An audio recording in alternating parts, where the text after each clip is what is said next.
Vous n'y croyez pas, l'Indonésie, un pays qui a été colonisé pendant des siècles, a pourtant refusé d'utiliser la langue du colonisateur. C'est comme quelqu'un qui a eu le cœur brisé, mais qui reste cool et dit « Non merci, je garde ma propre langue ». Corps du texte. Alors voilà les amis. À l'époque, les Néerlandais sont arrivés en Indonésie en apportant leur langue, mais qu'est-ce qui s'est passé?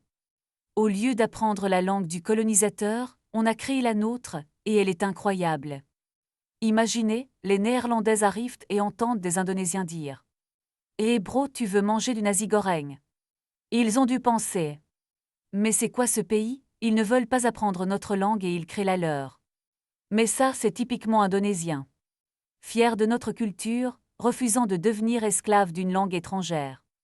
Même quand les colonisateurs disaient « Si vous voulez étudier, vous devez utiliser le néerlandais. » On répondait « Merci, ce ne sera pas nécessaire, on est très bien avec notre langue bro. » Aujourd'hui, regardez, l'indonésien est devenu la langue officielle, une langue qui impressionne le monde.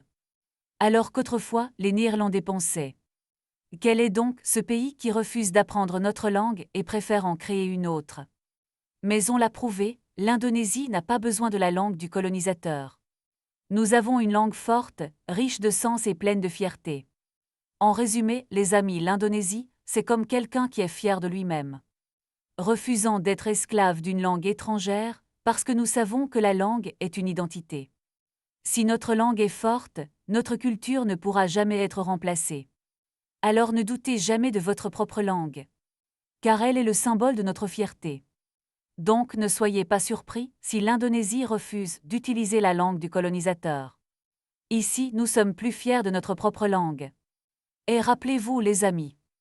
Être fier de sa culture, c'est vraiment stylé, limite à nos réalisations de demain, ce sont nos doutes d'aujourd'hui.